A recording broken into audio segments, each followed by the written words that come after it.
हर कोई ये कहता है कि एग्जाम के टाइम के लिए लास्ट का एक मंथ सबसे ज़्यादा इंपॉर्टेंट होता है।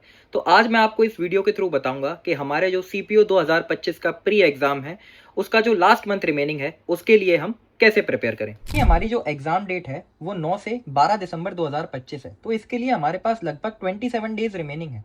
अब अगर मैं आपकी जगह होता तो मैं इन 27 डेज को दो पार्ट्स में डिवाइड करता, एक 7 डेज एक 20 डेज।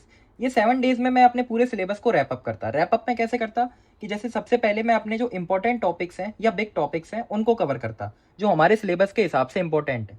ठीक है। दूसरा मैं क्या करता, एक फॉर्मूला बुक बनाता मैथ्स के लिए, एक रूल बुक बनाता इंग्लिश के लिए, जिससे क्या होता लास्ट टाइम में मेरे को ये दोनों को रिवाइज करने में काफ़ी ज़्यादा आसानी होती। और तीसरा सबसे इंपॉर्टेंट चीज़, मैं अपने सिलेबस को फिक्स करता रिवीजन के लिए कि मेरे को कितने पार्ट को रिवाइज करना है। ठीक। अब हमारे पास बचे मोस्ट इंपॉर्टेंट ये हमारे जो लास्ट के 20 डेज हैं। इस लास्ट 20 डेज में मैं सिर्फ अपने रिवीजन पर फोकस करता, और मैं रिवीजन कुछ इस तरीके से करता।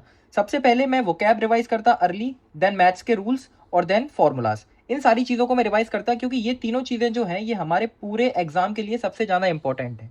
दूसरा मैं क्या करता, मैं अपने हर सब्जेक्ट को डिवाइड करता। जैसे कि मैं जीके को मॉर्निंग में करूंगा, और मॉर्निंग में मैं क्या क्या करूंगा इसको मैं फिक्स कर लेता कोई भी शेड्यूल बना के। जैसे सपोज मान लो पहले सबसे पहले मैं हिस्ट्री को रिवाइज करूंगा, देन मैं ज्योग्राफी को रिवाइज करूंगा। जब ये सारा रिवाइज हो जाएगा देन मैं आगे बढ़ूंगा।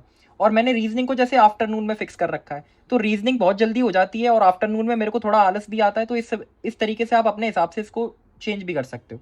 तो आफ्टरनून में मैं जैसे मान लो रीजनिंग के 2 सेक्शनल लगाऊंगा, थोड़े कैलेंडर के फॉर्मूलाज वगैरह रिवाइज करूंगा, और भी ऐसी चीज़ें जो मैं भूल जाता हूँ उनको जल्दी जल्दी रिवाइज करूंगा।